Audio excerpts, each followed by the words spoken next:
Waiting. Still waiting. Still waiting. Hopefully the stream goes live. Still waiting. All right. That should be enough. Ladies and gentlemen, my name is Royce. I am your runner. Welcome back to the podcast. This one's a little bit of a less informal show or a less formal show than I usually do. Usually I have some guests on. This week I was not able to get any guests because, well, I was not able to get any guests. Didn't have a topic this week exactly. I am trying to go to my... There we go. Okay, and it looks like the live stream is up. So, as it says, this live stream is a Q&A for you guys. Temporarily lost. All right, there we go. This is a live stream for you guys. Make sure. Show or less formal show than I usually do. All right. Have some guests on. And cool, just double checking the sound and stuff like that. All right, guys. Cameron, what's up? Convoy Bebop is already in the chat. So for those of you who are coming in, why do I have both mics right here? Because I actually have the microphone set up for stereo. So when I have a guest on, you'll actually hear them out of one speaker, and you'll hear me out of another speaker. And just so we don't deal with like speaker dynamics in this, and like the whole show is over in the left, and that gets really annoying, I just put both microphones over here. Yes, on tonight's show, I talked to my replicas. I guess I was going to say that my special guests tonight are the replicas of Runner Airsoft. At least some of them, not all of them. A couple of them are not out here. These are just the primary ones that I use out on the field. Some of my backups and whatnot. Cameron, shut up.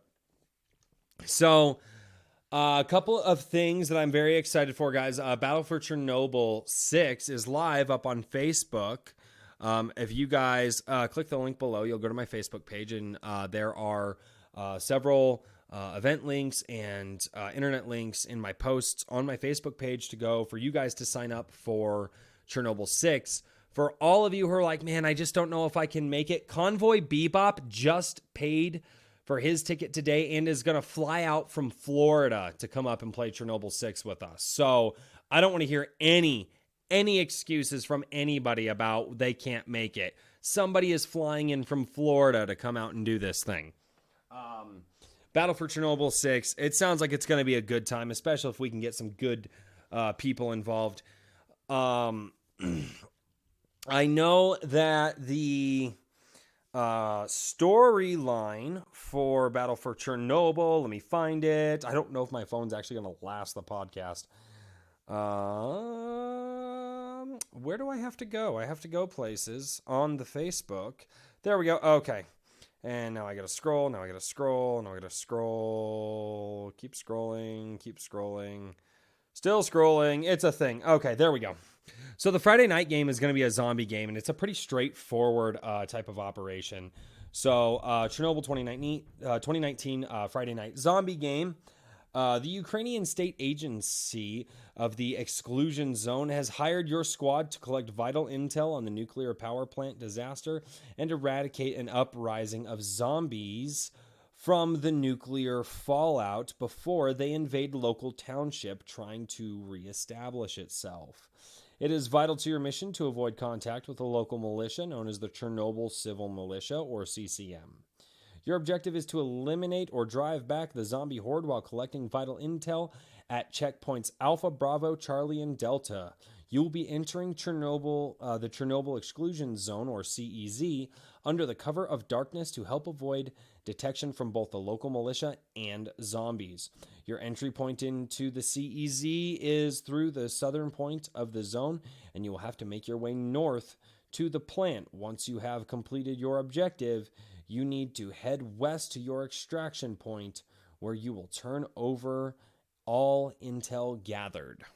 So that is what is going on Friday night for the game. It actually sounds like a pretty fun event that they have going on. Cameron's a trooper. He is cheating on his family with this live stream right now, so I love it. He's watching the live stream with the sound off.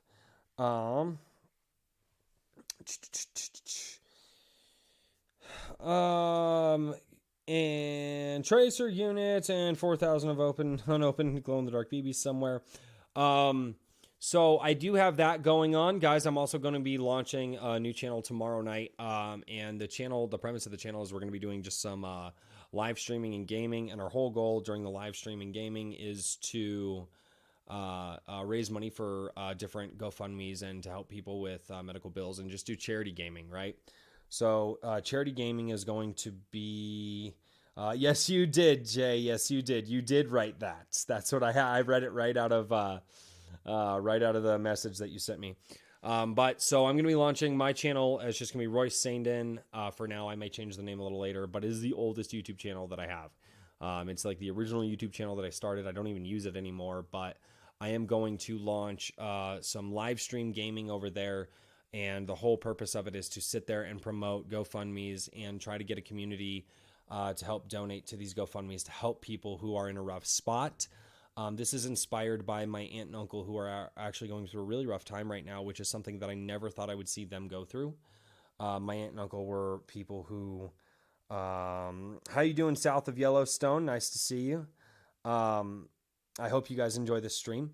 And I really want to try to do something more than just share a post on Facebook. So I do want to try to build a channel that is designed around charity and giving and community and caring, because I am an optimist in the world. And as much as we see social media just filled up with a lot of just not so nice people and jerks and all that, I still think that the human race is a much more positive collection of species or whatever. I just think that we're more positive than we are negative. So I will be launching that channel. It's just going to be Royce Saindon. I will be sharing it on, I'll probably put a link in this video after this goes up for everybody to go over there and subscribe to that channel. So that way we can try to do something to give back and really just help people. I'm going to try to do that once a week and do just live gaming, interaction with the chat, the whole nine. Thank you so much, Jay. The Decor was actually, I think these came from Family Dollar, and it's a curtain rod up there. There's just a solid wall back there. And then they found these chairs and stuff on Craigslist and Facebook. People and the furniture, and people were getting it for cheap. This was actually a birthday present, or I'm sorry, a Christmas present from my father-in-law. This is a replica of a field phone from... World War... Oh, God. I don't remember. World War I or World War II. This is a replica field phone that they actually used to take out and use this. What's going on, Deadeye Airsoft? How you guys doing? All the way from the Philippines. Man, you always catch my shows, and it's really awesome that you're, like, in the Philippines checking this out, so I really do appreciate that. But yeah, that's the Decor. I wanted something when I'm starting actually another channel that I do where I talk politics and psychology and where the world is headed, and just talk about some of the topics that I think are interesting. Just a podcast, knowledge for knowledge's sake, and that's what this was actually originally intended for. And I'm double purposing it now for the Runner podcast as well, because I think it looks really good. So that's what's going on with like channels and stuff, and Chernobyl's coming up. I am still upgrading cameras, really trying to work on advancing my channel and really trying to grow it, just to see if I can, I guess. And because I really do enjoy the feedback that I have been getting on the channel lately, just really inspires me to keep doing it, keep doing more. The podcasts, obviously the podcasts, they don't even get as much viewership as like the gameplay videos do, but the feedback and the live chat and the Q&A and the podcasts are something that I really want to continue. So that's pretty much what I've got. But as I said in the thumbnail of this video, this is a Q&A. So if you guys have any questions about Airsoft for me, any questions about my experiences, you want to ask about any of these guys over here, anything like that, just let me know, and we'll get to some of your questions down in the chat. Also, if you're here, I want you guys to invite all of your Airsoft friends to come and watch this show. The more the merrier. That's just kind of where I'm at. So start, bugging and pestering all your friends. Like, send the link to them individually and let's get some people in here. But outside of that, let's get into some conversation with you guys. Any Airsoft topics you guys want to talk about? Is there anything like frustrating in Airsoft or like super awesome in Airsoft that you love that you guys want to let me know? How many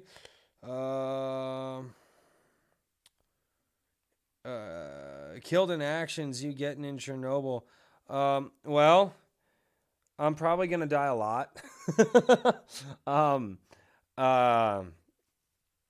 probably going to die a lot in Chernobyl. Let's face it, guys. I'm not the best player at this game, but I really do hope that I have some really cool action-packed moments that I can bring you guys from Chernobyl.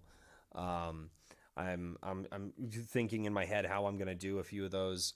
If I had to guess how many times I think I'm going to die over like a day and a half worth of playing, I'm probably going to die like 50 times.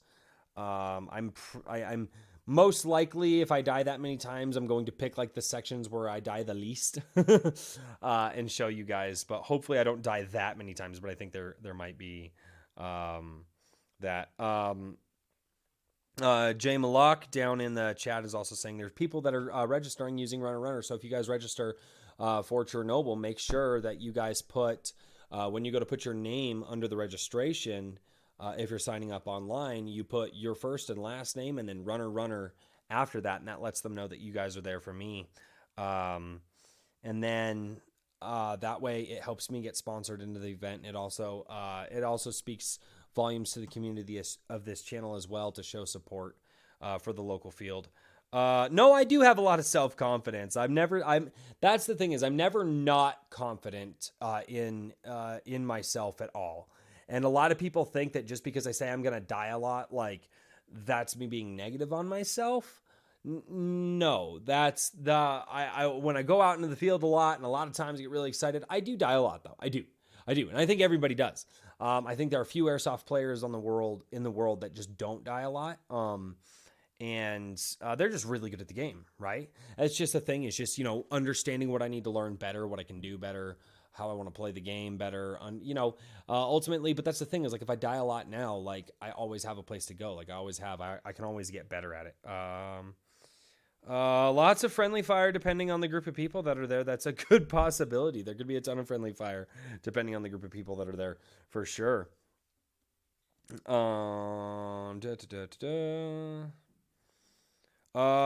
We should do a post Chernobyl 6 live stream thing. Yeah, we should totally do that. The Saturday after, I can do that. How do I get sponsored?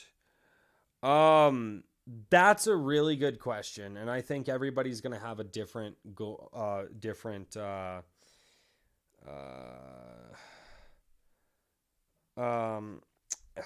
how do you get sponsored? Okay, so essentially, basically, like I just do a channel and I talk with a lot of people. And if I like something, like I just liked APC Outdoor. I was just like, hey guys, I really like this field. It's fun to play at. It's really cool. I wish I could have got more video, but my cameras are having problems. But here's what I did catch, and I hope you guys come out to this field and enjoy this field that I played at.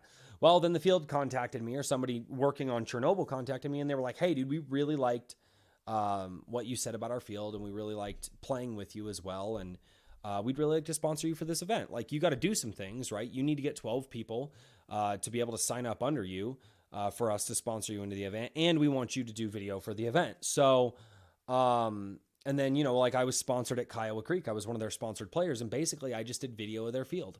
And I said, hey guys, I just really like this field. Like, I was already promoting these things before these people decided to step in and sponsor me. So, how do you get sponsored? Basically just talk about the things that you enjoy, be as kind to people as possible and as friendly with people. And maybe one day somebody will reach out to you and say, hey, I really like the way that you talked about my stuff. Please, I'd like to sponsor you. That's how I would do it. Like, if you want to seek sponsorship and stuff like that, like, guys, trust me, you don't get paid. Like, sponsor things isn't paid, right? Like, if I get sponsored into the event. Basically, they're just going to let, if I bring 12 people, they're just going to let me walk onto the event. Like that's what sponsored, that's, and they didn't phrase it as a sponsorship, but I understand, I'm giving them something. I'm giving them videos. I'm putting time, effort, and energy into editing videos for them after the event, promoting the event that they're doing. And then I'm also having to bring people to the event and then doing all of those things. Basically, they're like, hey, just come play at the game, right? So that's a sponsor thing. Top Shots 11. If price wasn't an issue and you could only use one airsoft gun for the rest of your time playing the sport, what would you pick and why? Okay. So I can only use one, right? If price wasn't an issue and I can only use one. This breaks my rule, right? Like I have no M4s. You guys see no M4s over here. I have M4s under the stairs. They're not mine. They're my buddies. But I would break my rule, and I would say if I had to break my rule and play with one airsoft replica and price wasn't an issue, I would probably go out and buy some sort of an M4 platform. Pick one. I mean, I don't really care. I don't know M4s, but just a really good one. And I would ask my buddies, and then I would have RDD Airsoft Works tech it out for me, right? And make it reliable, good shooting.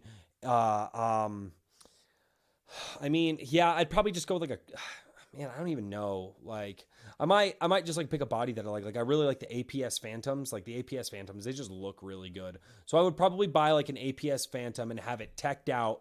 And then because it is version 2, you can work on it. I think the bodies look really cool, the APS Phantoms, and I'm not an M4 guy. But I would probably do like the APS Phantom and then have it macked out internally by RDD Airsoft Works here in Colorado. What gun will I be using for Chernobyl? Basically, all of these over here are going to come to the event with me. Most likely, I'm going to play the night game with maybe like the Scar because it has the flashlight attached to it already. So I'll probably do the Scar for the night game because of the flashlight, and it doesn't shoot as far as my Masada does. My Masada does really, really well. Hopefully I can get the Scar really dialed in and get it, performing where I want it. So probably most likely the Scar for the night game. And then I will switch to the Masada for the day game for when I can really see people far out and hit those ranges, because this guy here does do really, really well with ranges. I've never range found it. I know it can shoot far and I can hit people from far away. There's video evidence of that on my channel. The MP5 is going to be a backup in my car in case my two primaries go down. And then I always run this guy here. This is my pump action shotgun. So if for some reason all of my AEGs go down, I have my pump action shotty here, which I freaking love. For $55, guys, this thing's a steal. I freaking love this thing. And then always I'm running my half blowback Elite Four Sumerex VP9 on my side in my ivory holsters. Kydex holster that was made for it. I absolutely love this pistol. I think it's so great. It just works well. I love it. I think this thing is awesome. From the times that I've used it, and it's really good. So when I'm peeking corners, so I'll probably be using a myriad of all of these, but primarily I'm hoping to use the Scar and the Masada. Do you know any teams that will be out there? I think that the Unfortunate Sons are going to be showing up. They're a new team here in Colorado. More just like a group of guys that finally decided to put a name to their group. I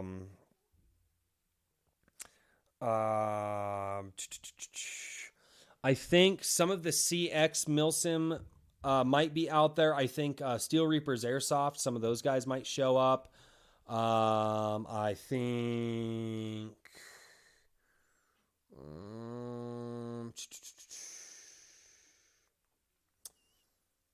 Oh, and I think some of like the Russians might show up too. Those guys are always a good time. I love hanging out with those guys. So, but yeah, off the top of my head, I think some people, I don't think all of them are going to show up, but I think some people from each of those groups are going to show up. So, Cool, man. Yeah, no, come up to me. And guys, and like, if you see me out at the field, always come up and say hi. I love, like, it's really nerve wracking for me when people come up and say hi, but it's really humbling for me as well. And it's so cool to meet people that come up and say hi. Like, it's just it really does make my day when you guys do that. Like, I call my wife on the way home and I'm like, babe, these people, they came up and they said hi and they like my videos and oh my God. And I'm like, I'm just super excited for like the whole weekend after that. So if you guys see me out there, you do want to scout for me, find me, come up, shake my hand. You want to take selfies, you want to run some games with me.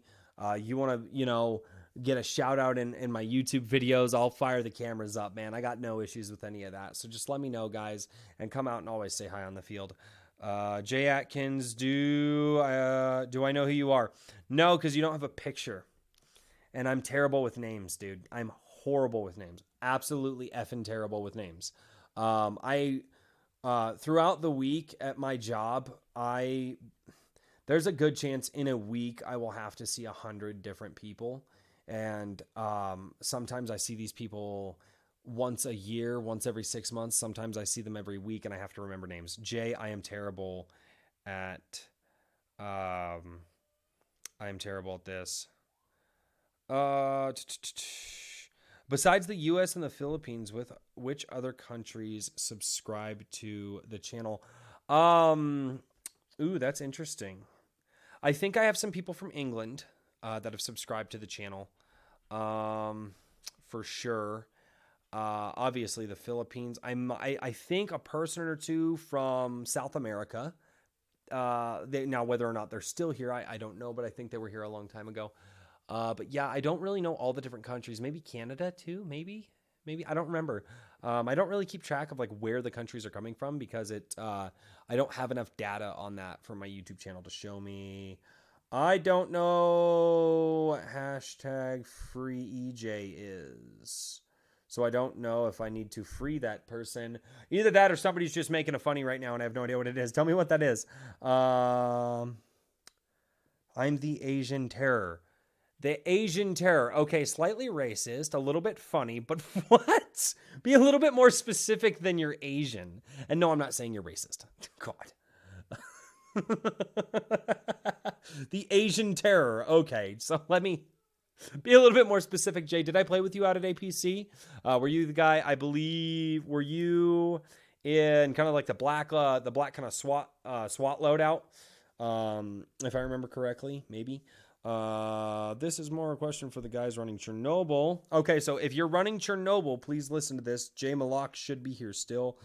Anyone know anyone know when they will let us know about how teams will be picked, trying to figure out what color gear to pack? Yes, so we need to know the different factions. It sounds like there's going to be about 3 different factions, possibly 2 to 3 different factions. We need to know those factions. We need to know if we need to color coordinate. So Jay or anybody involved in Chernobyl, please, we need to know how are you guys picking teams? Are we just showing up in random gear and you guys are going to put tape on our arms? Like, what's going on? We need to know these things. My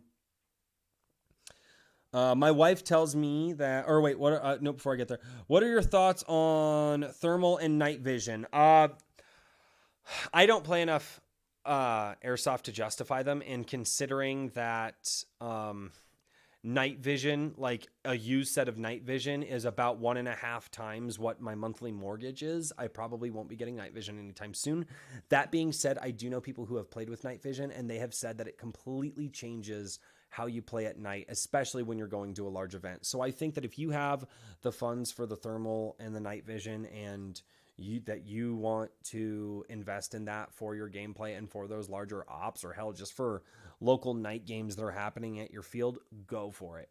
For me personally, it is not in the cards, not anywhere. I mean, guys, I don't even have the money to keep these things up and running half the time, let alone get get night vision going.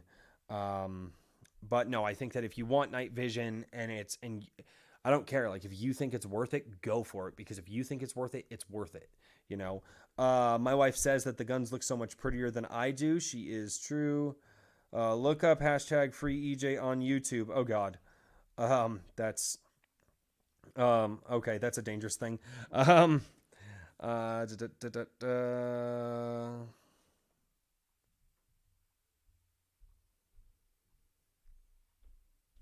Okay, so it sounds like they'll be splitting team.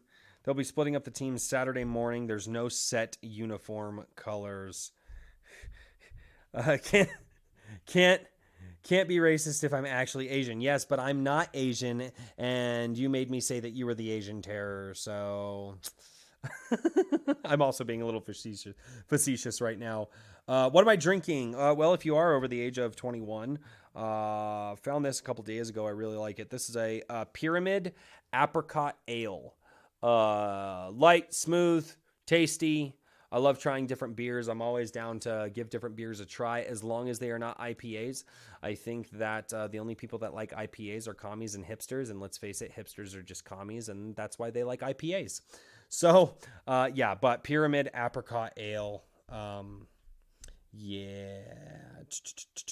So that's what it is. South of Yellowstone. Hello, South of Yellowstone. I hope you are enjoying this.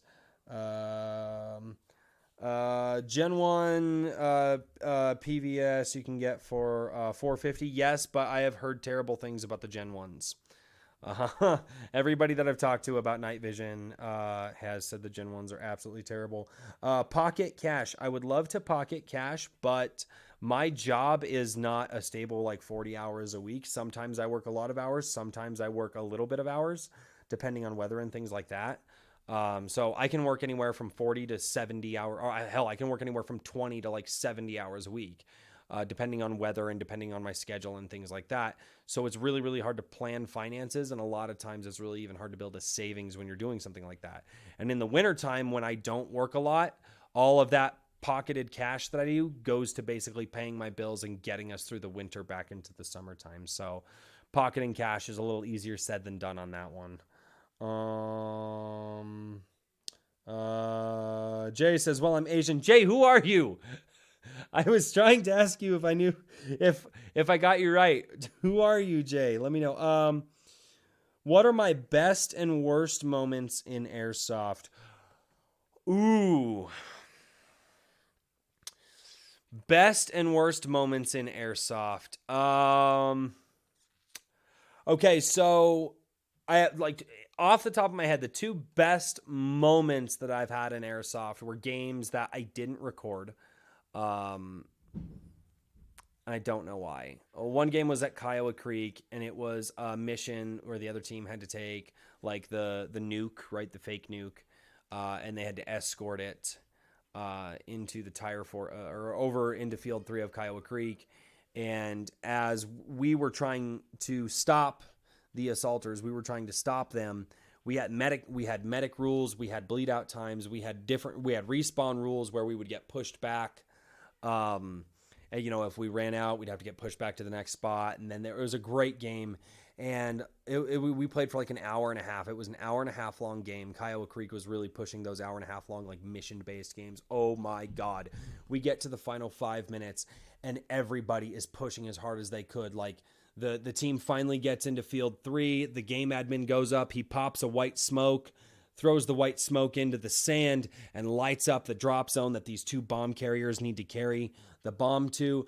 Those guys are moving towards it. It was just an all-out firefight. Our medic, we were like, dude, you can't fight. So our medic, he stayed hunkered down in the building, and we had one or two people that were like running and grabbing people and taking them back to the medic when they would die, so our medic would stay safe. One of our guys' batteries died in his gun, so he was like, oh crap, and then our medic was like, here, take mine, I can't be engaging in the firefight, gave up his gun.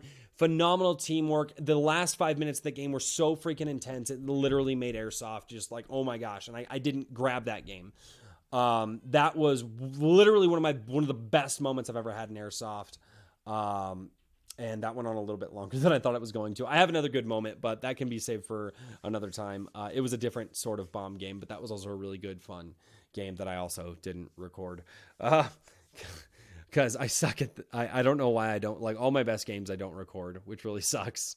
I show you guys all the times that I die, but because I record all those times, but I never seem to record the times where it's just a really good game. Worst experience in Airsoft for me was due to myself. Replicas just weren't working for me that day, and I was just getting so aggravated at it. I paid my $20. I didn't even get to play a game. The game admin was calling games that like I couldn't even take these guys out. This guy here, the Gate Titan, was screwing up and launching like 5 BBs at a time. Well, the field's rules are full auto, right? But he was running games that you couldn't play full auto. Even though this thing wasn't doing full auto, it was just doing 3 BBs at a time. So I literally couldn't play that game. Couldn't play the next game because he called another non-full auto game. And again, this thing is designed for semi, but the Titan was being weird. It has since been fixed. So I try to get my SCAR fixed. The SCAR's not working. My guns aren't working. The game admin is calling games to try to help the new players get acclimated. And I was just angry. I was irritated. I was not angry or irritated at the game admin. I was angry and irritated that my stuff wasn't working. My attitude went downhill. I packed up my gear and I left. And I didn't even play a game. I didn't play one game that day. I was so mad. And I called my wife and I was like, I'm going to sell all my stuff. I'm getting rid of it. This sucks. This is crap. And my wife was like, shut up. You're being dumb. You had a bad day and you love playing this sport. Calm down. It was that admittedly that was bad.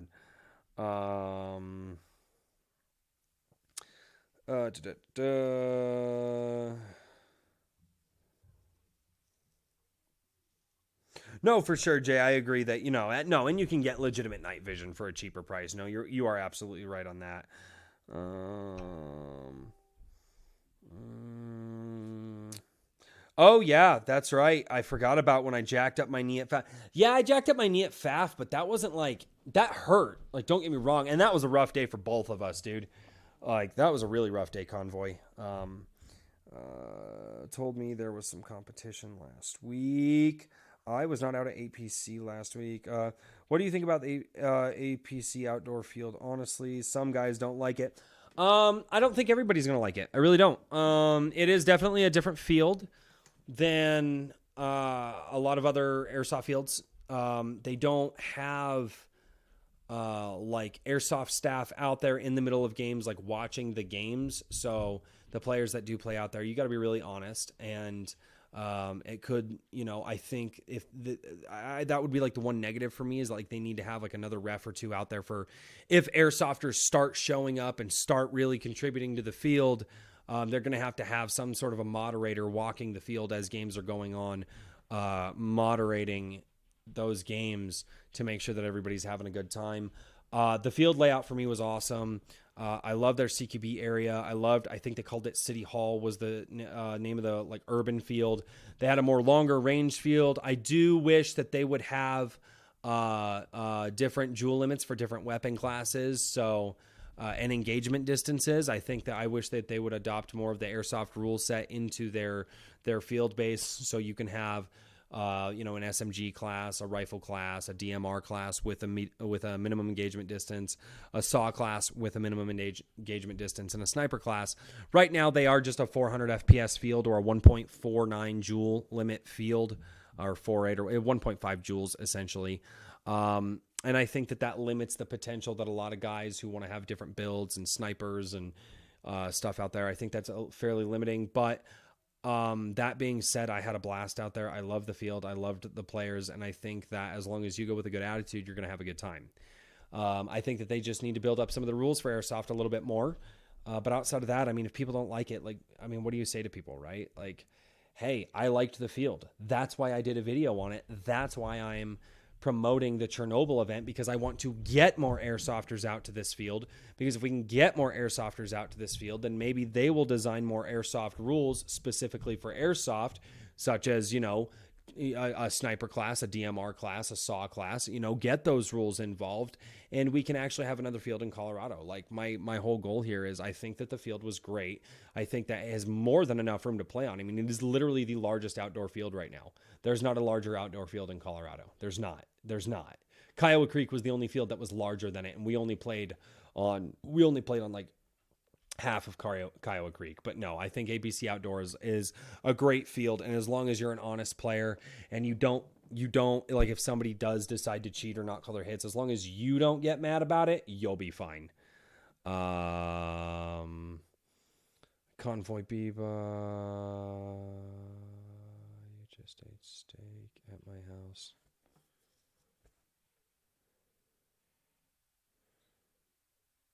Oh, God. Oh, trying to catch up. Your thoughts about videos, intros, and end screen. From Deadeye Airsoft Philippines, guys. If you go Deadeye Airsoft PH, go subscribe to him. He's a really good guy. Great videos. Thoughts about video intros and end screens. Okay, thoughts about video intros and end screens. I think a video intro, and I've even experimented, and I've been experimenting with video intros since the start of my channel. I think that video intros have to be are vitally important, right? You have 10 seconds. Okay. You have 10 seconds to capture somebody's opinion, to capture somebody, right? And I don't even know if I've still done that, right? I just know that this is true for a lot of people. You have 10 seconds. That's it. 10 seconds to make them go, what the hey? Which is why a lot of airsofters will put up like 10 or 20 second clips of like their best moment from the game in the front of the gameplay, which is something I've even thought of doing. Or like having a catchphrase like Robo Murray goes, "What's up, airsofters?" and he pops in. I think you have 10 seconds to make an impression and to keep people in the video. As far as end screens go, I think that end screen, most people who watch YouTube watch like half a video, click off, and go somewhere else. And you can see these metrics throughout a lot of people's channels and things like that. I think end screens are vitally important for those people who stay there long enough to watch what you did and who have enjoyed what you did so they can click on something else and continue watching your channel.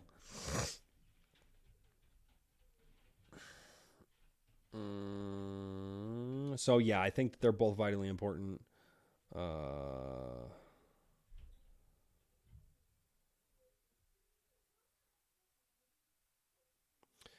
Nungle J, he says, talking about like people being people out there, basically.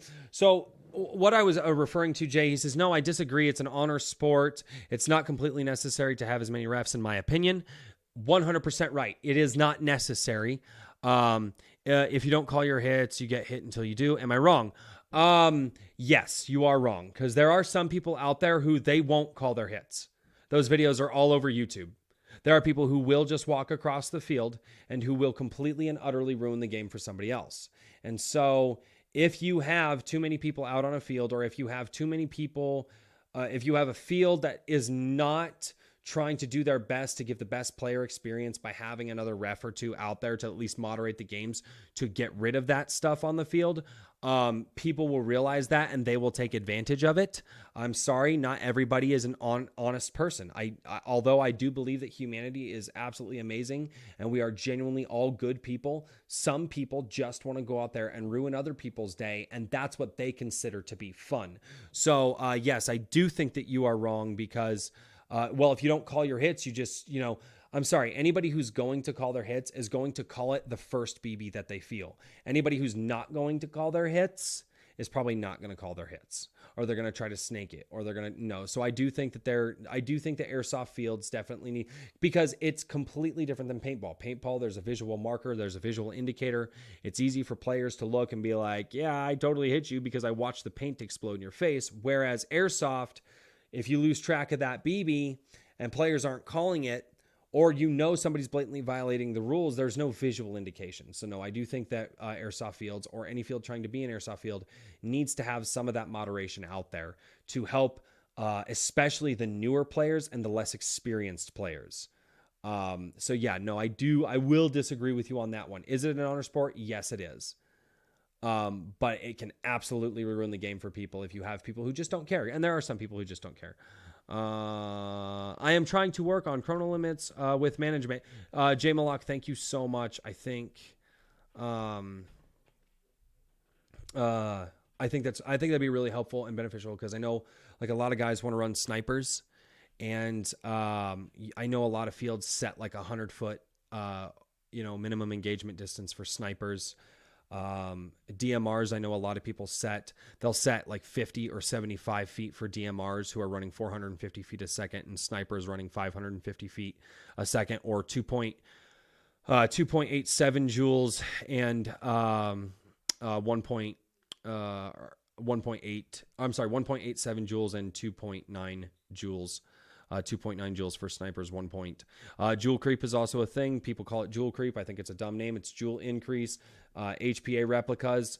That's one thing that Airsoft has that paintball doesn't. HPA replicas will retain their energy level, so they do have to be chronoed with a heavier weight BB. Chronoing with 0.2 gram BBs, if somebody gets out there with an HPA replica and they chrono at 400 FPS, that can literally break glasses or do some serious damage. So there's a little bit of work to be done, and I'm really glad that you are working on all that. Convoy Bebop is coming out for Chernobyl, BB Wars. It's been over a year since I play. You won't miss me. 6.5 LMG. You shoot till they call mostly. Yeah, you can shoot till they call mostly, but I mean, like I've seen videos out there of people, they just don't care. Like, they literally don't. You know, those videos are everywhere. The June 8th game goes. I'm going to try to run some squad v squad games with class rules and medic rules. Yes, medic rules. Oh my God, yes, medic rules. I think, like, and this is my personal opinion, guys. 100% my own opinion. You can disagree with me. That's fine. I hate you get hit and you just walk back to respawn. I hate that. It takes, I don't like that style of gameplay.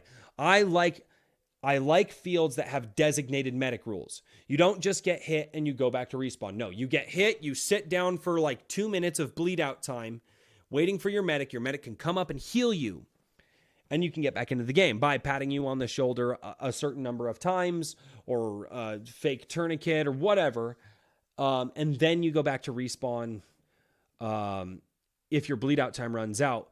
But the reason I want fields to incorporate medic rules and get rid of the just if you get hit, go back to respawn is because it really does promote teamwork and people playing together and not just lone wolfing it on the field. And like literally out of all the different rules that I've seen on a field, when you do any game with medic rules, or you just have a field that's like, no, all of our games have medics. All of our games have medic rules, you know, and they're the same medic rules. It just promotes teamwork because you can't just lone wolf it anymore. So I love medic rules. I do. How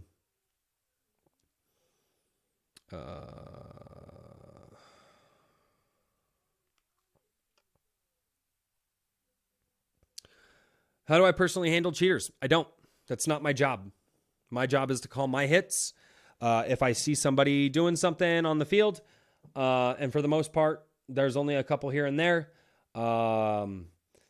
If it turns into a situation one time, and it did turn into a situation one time, we brought it to the field staff's attention. There were 2 or 3 refs on the field. We brought it to their attention, pointed out players in that area. But for the most part, if it's one person here or there, I don't let it ruin my day. I don't get angry at them. I don't put any of that footage on YouTube. The rule of all the fields that I go to is call your own hits. Don't call somebody else's hits, because that can cause controversy and problems. And I believe that the don't call their hits applies here as well.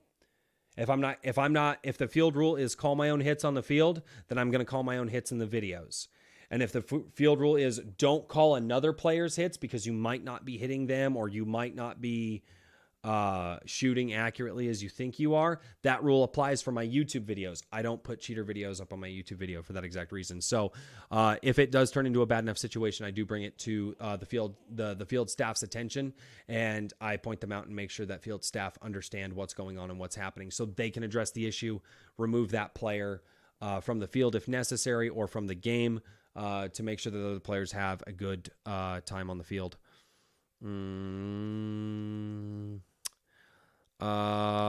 Excluding guns, what is my favorite piece of gear? I will be right back. I love this question, Convoy Bebop.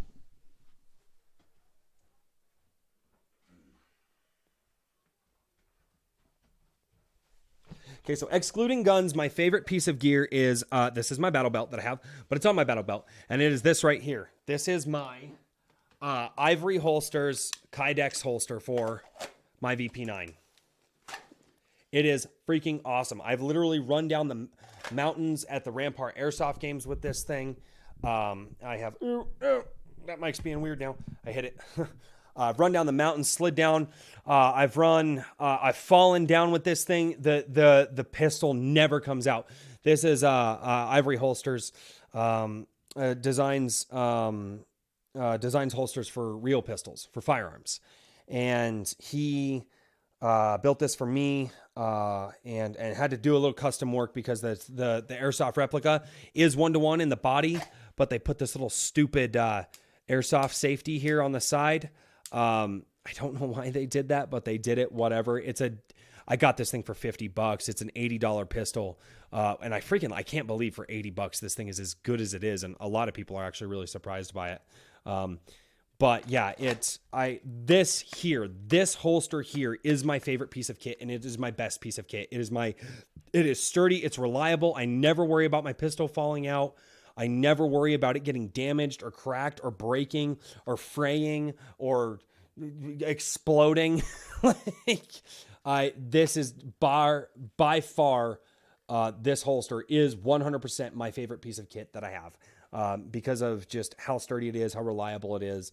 And it does get a lot of looks on the field from a lot of airsofters who, don't have a Kydex holster. So, and they're actually relatively inexpensive. I think it was $65 for a custom holster for your real firearm or your airsoft pistol, as long as it's 1-to-1 with a real replica.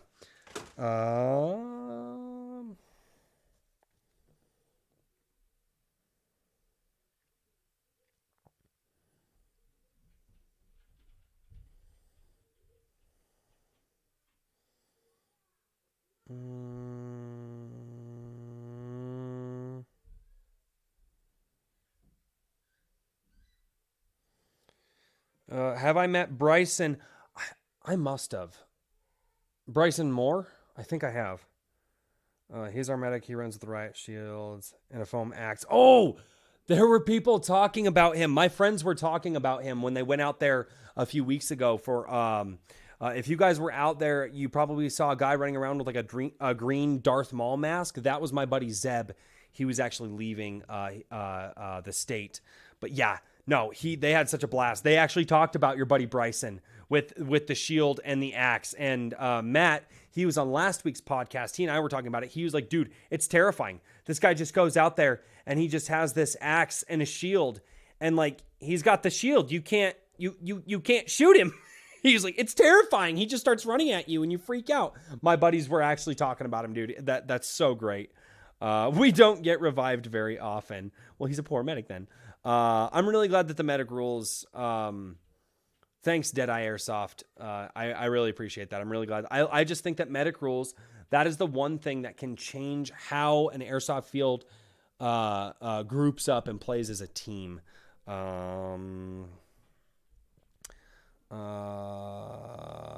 Ivory was illegal in America. No, Ivory Holsters is just the name of the company.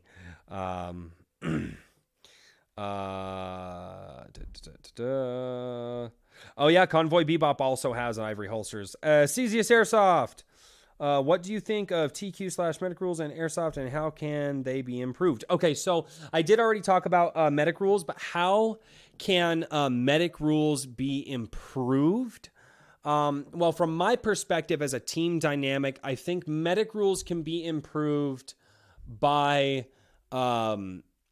if we're really going for the team stuff, I think medic rules can be improved by not only just requiring a medic, but requiring like a medic's assistant, right? So like a person who can run and drag people back if necessary to keep the medics out of the fray, which just happens generally in an airsoft game. I think that maybe medic rules such as, okay, the medic has healed you specifically 3 times. So now you don't get medicked anymore. You get shot and now you have to walk back to respawn. So that way, I think that in combination with medic rules, I really do like the squad respawn. So let's say you get shot, you're out of lives, the medic can no longer revive you. You walk back to spawn and it's just you there. Well, you have to wait for like a minute or two to go back out into the field, or until 5 people are there with you so you can respawn as a squad. I think that those dynamics would really help and change when it comes to medicing rules. I think that if you are a medic and you do have medic rules, you need to have something that would take maybe a little bit of a longer amount of time, right? So like a person had to tap you, like I think Swamp Sniper, I love his rules. You know, you have to tap a person on the shoulder like, what is it, like 50 or 60 times, right? So 1, 2, 3, 4, 5, 6, and count all the way up to 60, and then that player can be revived and get back into the game. I've played games like that, and they enhance the dynamic for me personally, and the players that we had in those games really thought that they enhanced it as well. So I think that that's how medic games could really, really change Airsoft.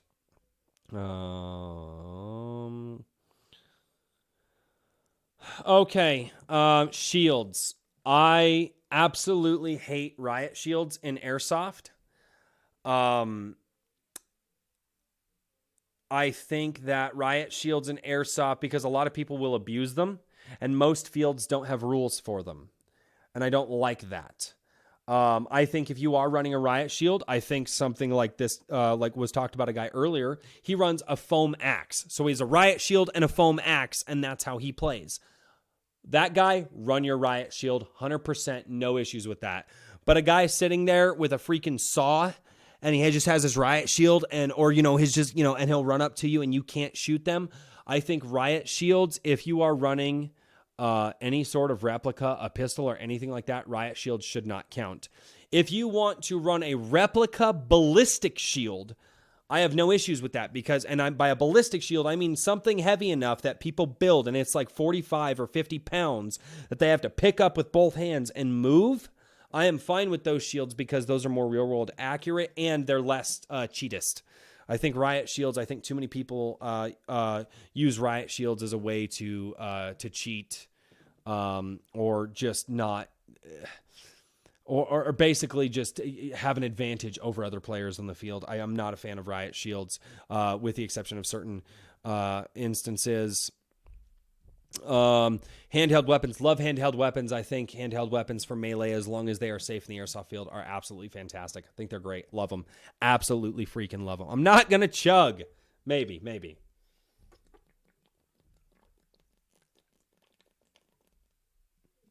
All right. I chugged like half of it. We're good. No, Bryson is fine because he runs an axe with his shield. Despise especially the big Riot Shields that can cover your whole body if you can crouch behind them. Yes. There is actually a group here in Colorado. So this is Freedom Falcon. Do I ever do airsoft games on national forest land? There is a group here in Colorado, Rampart Airsoft, and they have actually worked with local authorities, and local authorities are well aware, and they do let them actually play out in the national forest. The local authorities also do let them know to be mindful of hunters as well as hikers, to suspend any gameplay as long as they're out there, and they've been really, really kind to those guys. So yes, we have played in the national forest. Biodegradable BBs only in the national forest. And that's not just a rule for them. That's a rule for me. I grew up around animals. I grew up out on farms and small family farms and small family ranches and stuff like that. And I do actually really care for animals, even though I don't act like it a lot of the time. Biodegradable BBs. And I think just the industry should just move towards biodegradable BBs as a whole. That way we just, we can just kind of avoid the whole topic. Yeah, I have played out in the national forest, and it is a completely different dynamic than playing at a field, and it is fun. And I now know what to expect. So the next time I go back, which I think June 9th is a Sunday, Rampart Airsoft is doing one June 9th. They're going to do a game on a Sunday, which I will probably be able to go to because I play on Sundays mostly. I know what to expect out there. And my DMR should be ready by them, and they do have different weapon class rules.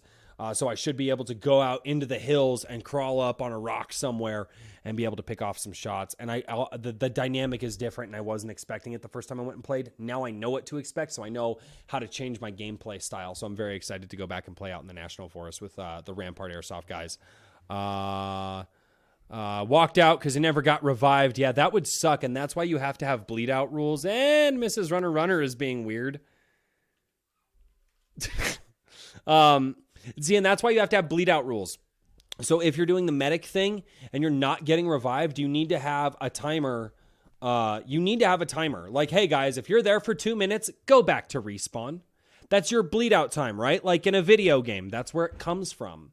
You have to have those. If you don't have those, you're done.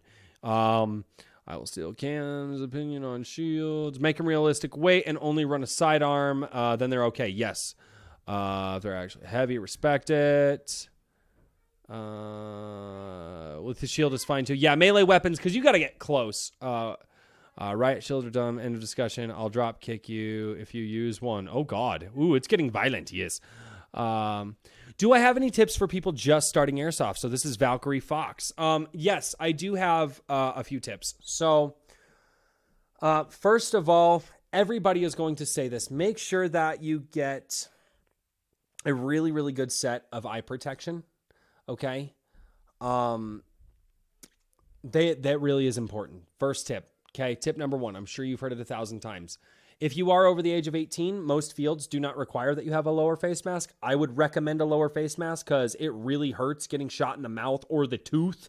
Thank God I got shot with a spring powered, just little springer when I was a kid in the tooth. That hurt bad enough. I will never not play without some sort of a mesh guard.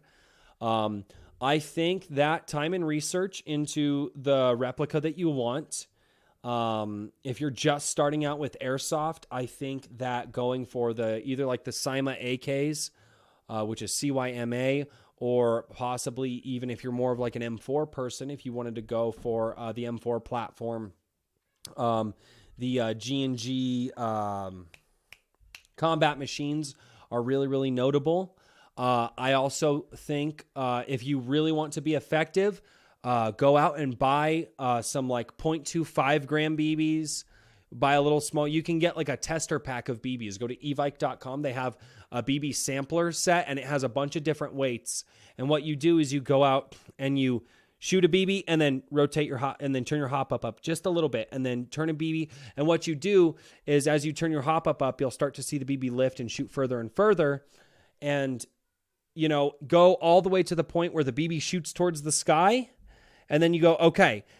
And that's a 0.25 gram, right? That's a lightweight BB. And then you go to a heavier weight BB, 0.28 gram. And you do that until it shoots towards the sky. And do that until, and roll your hop up all the way down. And then as you shoot your BBs, you adjust them slowly. My Masada here, really, really great with 0.32 gram BBs. It does really well with 0.32 gram BBs. I get longer distances, more accurate shots. And so really take the time to find out what weight your replica can handle that will get you the longest shots possible. A lot of people don't do that. And hop up is a really big thing. So that would definitely be. So good eye pro and just spend some time with your replica before you play to get to know it a little bit, see how far it shoots, see how accurate it is. And I think that you will be able to change the game. Also, never be afraid to go up to somebody and start a conversation and say, hey, I really like your gear. Where did you get it? Can, fill me in. What do I need to know? Always. Valkyrie, I think that's a really good question. And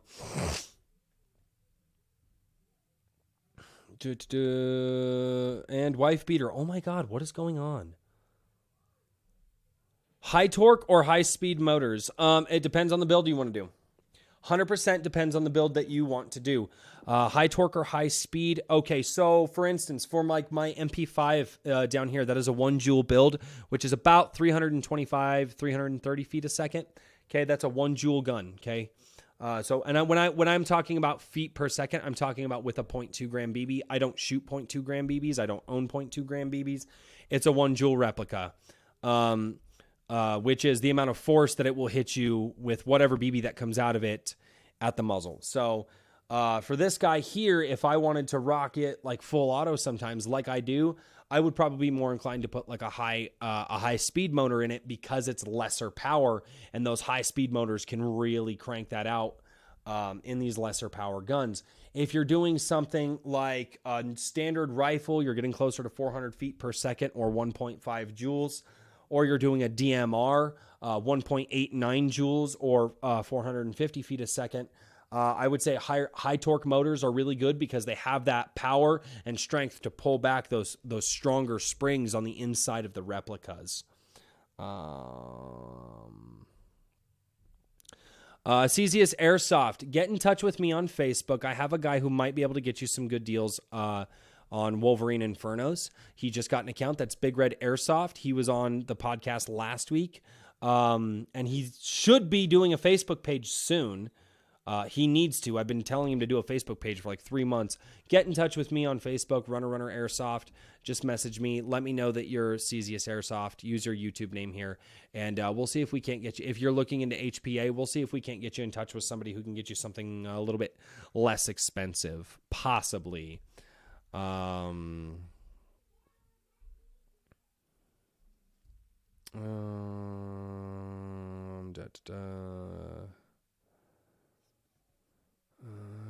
da, da.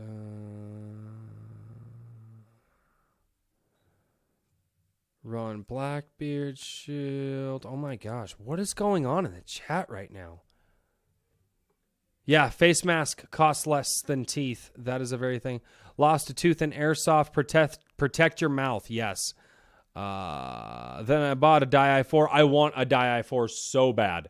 And yeah, and Convoy Bebop made me want one. I really like them. I think they're just really good, and I have a loadout in mind for one that I would love to do. He's got the Di-3s, which are really good. I use Valken Sierras, and I actually really like those. They're like $25-$30. They're pretty comfortable, and they're pretty comfortable, and they've taken shots directly to my eye. You can actually see the marks on them. Love those things. The Valken Sierras, I like those. What are some good fields in Colorado? Valkyrie Airsoft. Okay, so Fox Airsoft down in Parker, okay, or FAF Airsoft Field. FAF, a lot of people call it FAF. So just look up FAF Airsoft Field in Parker. We have Go Airheads Airsoft Field in Erie, Colorado. Oh, excuse me. There are some APC Outdoor in Brighton. That's the only APC field that I've been to. I enjoyed my time there, so I will recommend them. I've never been to their indoor fields, so I will not recommend any of the APC indoor fields simply because I've not been to them. Oh my gosh, my phone is going off and my ringer is on. That's odd. And then there are some fields down in Colorado Springs as well. A lot of these fields I have not been to. Covert Ops Paintball, they are starting Airsoft down there. A lot of my friends have gone down there and had a wonderfully positive experience down there. And those are the ones off the top of my head that I can think of. Again, if you ever want to ask me anything, feel free to come over to the Runner Facebook channel and just ask away. I do my best to get to the messages on my Runner Facebook channel as much as possible. So if you've got any questions about anything, please feel free to ask always. Yeah,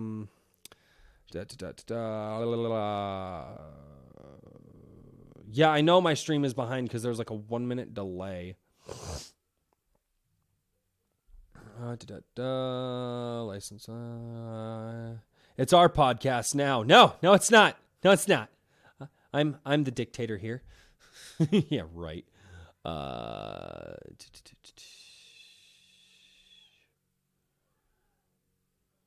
Oh God, I am not sure on the HPA stuff.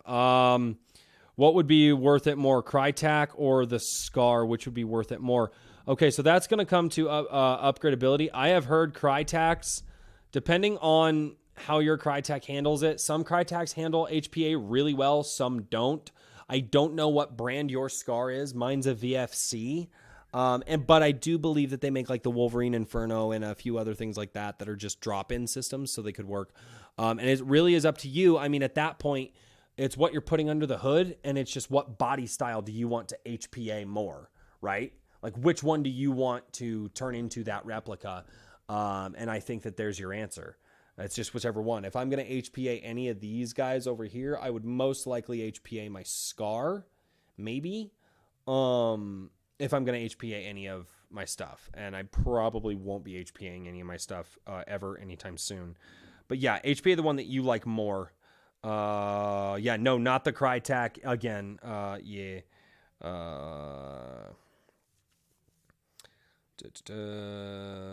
But no one was there. Well, Cesius Airsoft, that's why we're trying to get people to go to APC. We're trying to focus. I'm trying to focus my attention out there because I really like the field, and I really want to have another place to play and another place for airsofters to go. And also, guys, don't forget, if you guys sign up for Chernobyl for $55, go to Runner Runner Airsoft Facebook, sign up. It's $55 right now through June for basically 1.5 day event for a Friday night and a Saturday event in August. And you guys will get 1 year free to the field. I think they said that's something like that's a $240 value or something like that until Chernobyl 7. So you guys are going to get from Chernobyl 6 to Chernobyl 7 free to play at that field for $55. So just do it. Just do that thing. And people will show up. If we promote the field and we go to the field and people know that the field is there, then people will show up and we can have more fields in Colorado to play, and more locations that are maybe easier to access. I know APC Outdoor for me is really easy to access. It's only like 35 minutes away. Go Airheads is 45 minutes away. Flatacre Farms is an hour and a half, or is about an hour away.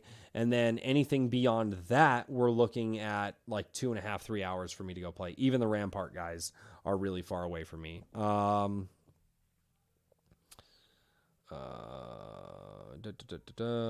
VFC Avalon. I've heard the Avalons are really good. I don't do the M4s. All my stuff is used though. Wait, what won't I answer? About HPA.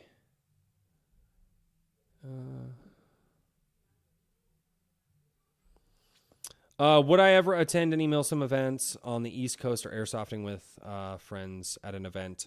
Eventually I will. I need to square up some money stuff first. I have cars that I'm really close to paying off, and I really want to work on like paying my house off, because if I actually do it right, I should be able to pay my house off in the next like 3 to 5 years, hopefully.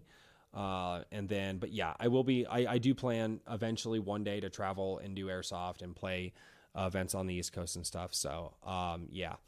As of right now, no, probably not doing a lot of events. I'm doing the event for Chernobyl because the people at APC Outdoor were kind enough to sponsor me for the event, as long as I can get 12 people to sign up under Runner Runner. So if you sign up for Chernobyl, when you put your name down, put Runner Runner after your name on the sign up, and that way they know you guys are coming with me. There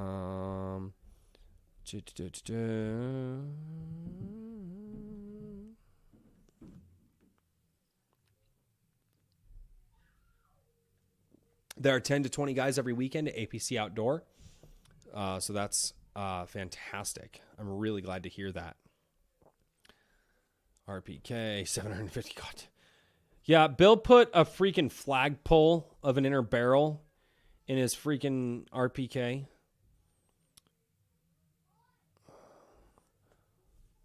What AEG setup do I hate? LGND Razor, can you be a little bit more specific on that, maybe?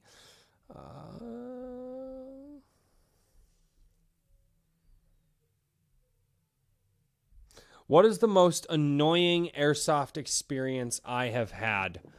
Okay. Convoy Bebop was there for this one. He's going to know this and he can confirm this.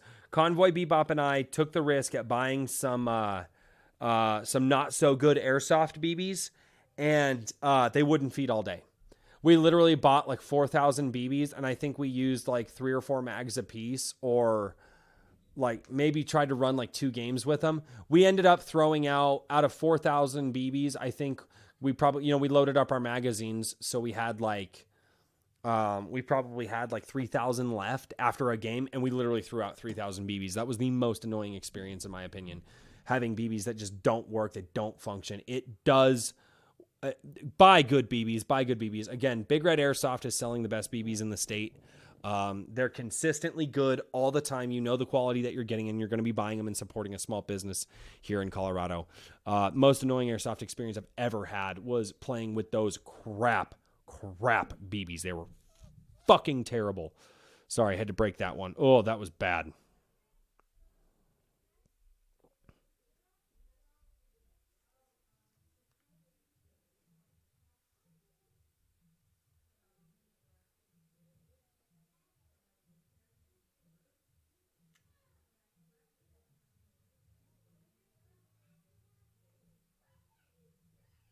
Sorry, I'm trying to read and see if I can't find any more questions, and I am so behind right now. I am so terribly behind. Okay,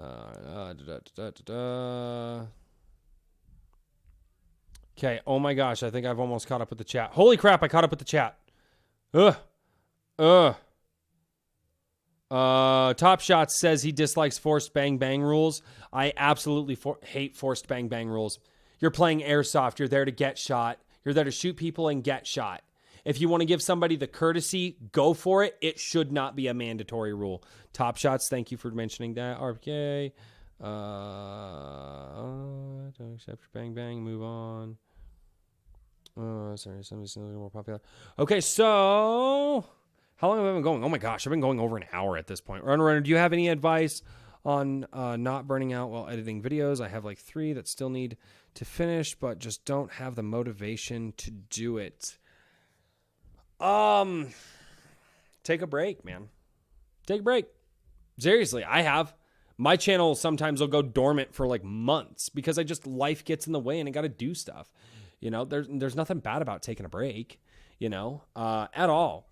If you don't have the motivation to edit the videos, one thing that always gives me motivation is like nitpicking other airsofters videos who are better than me at editing. And that makes me go, okay, I want to make my videos like those guys. So if you don't want to take a break, maybe go find guys like Swamp Sniper or Matt the Musketeer, who no longer does his channel anymore, but his videos are great. Level Cap Gaming, who no longer does Airsoft anymore, but instead of watching their videos for like the Airsoft experience, watch their videos and see how they're editing and what they're doing and really try to get into their heads and see the things that you like and nitpick their videos and go, I want to do these things in my videos. I want to make my videos those good. That's how I keep some of my passion for video editing. What is your best Airsoft experience? So Valkyrie Fox, I did actually mention that earlier in the podcast, but it was an experience that was a fantastic game. It was a bomb transport game where I was on the team defending the drop zone, and it was like an hour and a half long engagement. And by the time we got to the end of it, we had medic rules, we have bleed out times, we had different respawn rules.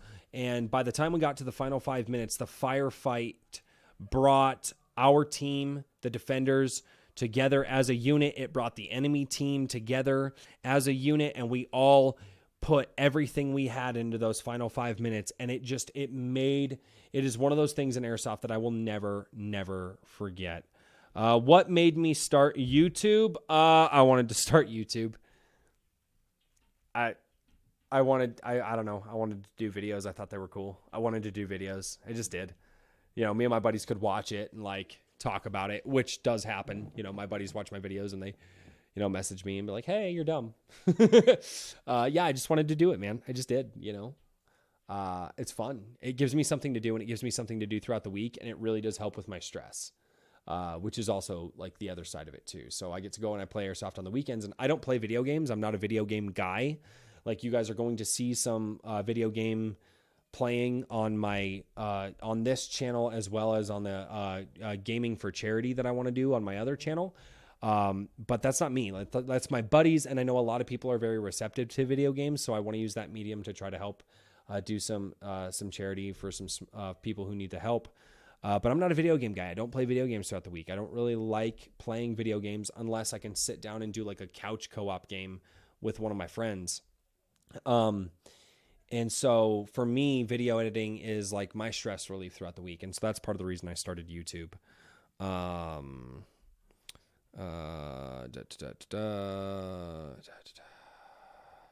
Come tomorrow and play. I am playing at Go Airheads on Sunday.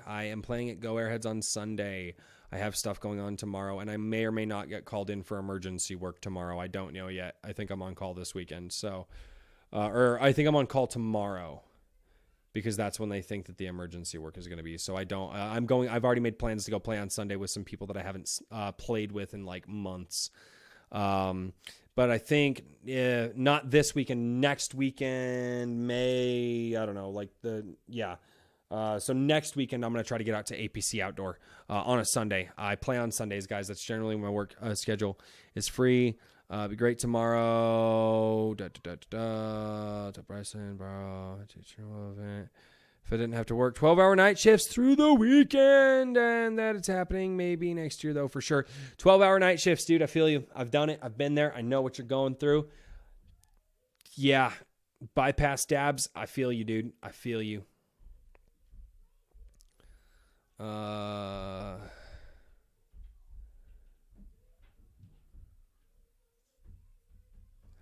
Okay, so like if you're doing an ammo counter, if it's a time drain and it doesn't add anything to your videos, get rid of it. I used to do a kill count and a death count in my videos, and I was like, this doesn't really do anything for my videos. Got rid of it. Having my gun in like the corner of the video, like I didn't really like that. And yeah, it didn't take that much time, but I didn't. If it doesn't add to your videos, it's subtracting from your videos. Just remember that. If it doesn't add anything to your videos and give people that experience, and people aren't commenting and going, oh my God, dude, I really like this thing that you did. If it doesn't add to your videos, it is taking away from your videos. So don't do it.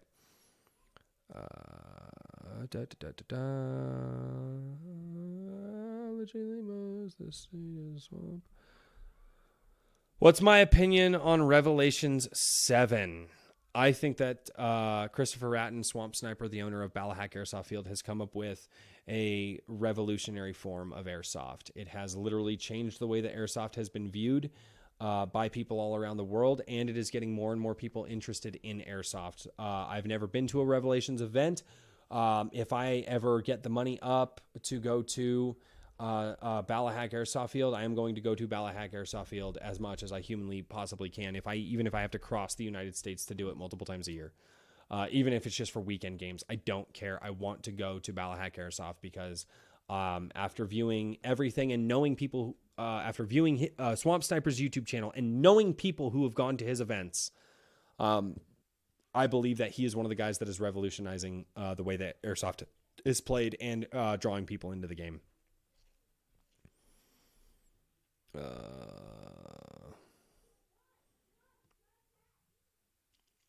Shout out to fellow PewTubers. Top Shots. I thought I recognized you from the PewTubers group. PewTubers Anonymous is a great Facebook group online for people getting in to airsoft YouTubing. Have I ever heard of Division Airsoft? Sorry, dude, I missed that. Have I ever heard of Division Airsoft? No, I have not heard of Division Airsoft. Give me a quick rundown. They rule the outdoor field at APC. Can't say that I've heard of them.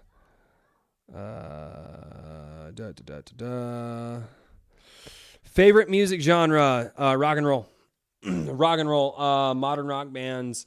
A lot of people hate me for this. My favorite band is Nickelback. I love everything that those guys have done. Three Doors Down. Buck Cherry, Hinder. I love Blackstone Cherry. Hell Yeah, Rev Theory. Hailstorm is fantastic. A lot of the just anthem rock. I love anthem rock. AC/DC. A lot of like the 80s stuff from Bon Jovi, you know, all those guys. Rock and roll, man. Rock and roll. Metal's fine, but it's too commercial nowadays. I don't like metal. It's just way too damn commercial, and I just can't do it anymore. But anthem rock, you just don't hear enough of it on the radio anymore, and you don't hear enough of it in our culture anymore. So I think that that's why I just really love anthem rock, you know. That stuff that just makes you want to pound a beer or do a keg stand or go out and have a wild and crazy night, you know, with a person you've never met before. Hint, hint, wink, wink on that one. So...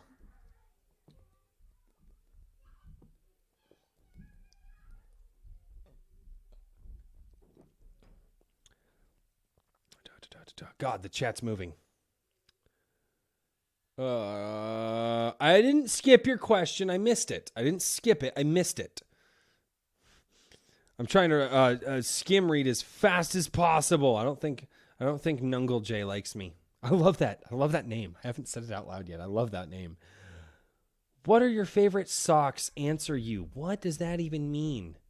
New socks. I love new socks. If they're new and they're fresh and they've never touched a foot before, those are my dream airsoft gun. SRS Silverback sniper rifle, hands down.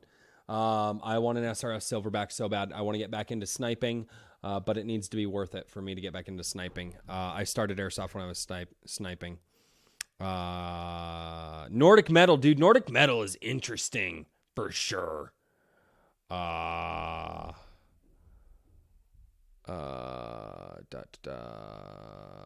listen to, so keep in mind, that's my favorite genre of music is anthem rock like that. Just regular straight up rock and roll, but I listen to a lot. Convoy Bebop can attest to this.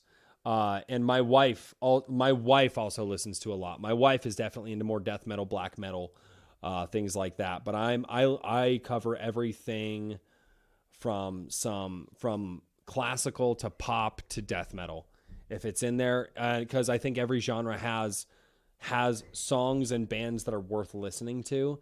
I don't just do a blanket slate of, oh, this genre sucks or, oh, that genre sucks. No, I think that every genre has at least one band or one song or whatever that people can listen to. Boxers or briefs? Okay, now we're just getting into the weird ones. Boxer briefs. Both. I choose both. Okay, long or short sleeves? All right. Airsoft questions are done at this point. I've been going for an hour and a half, but I actually had a blast. Long sleeves when it's really sunny outside to protect the skin for reasons, genetic reasons. There's some genetic cancer stuff in my past, so I try to wear long sleeves outside in the sun as much as I can. And then short sleeves generally when I'm playing Airsoft as much as possible. But at this point, guys, I want to say that I actually had a really a blast doing the Q&A. Probably not going to do the Q&As all the time. I'll probably do them definitely once in a while on the channel, once every few months or so, see what people think. As Chernobyl gets closer and I get to know the people who are running Chernobyl better, we'll start talking more and having more discussion. Man, I only drank one beer during this podcast. It's impossible to drink beer and answer questions.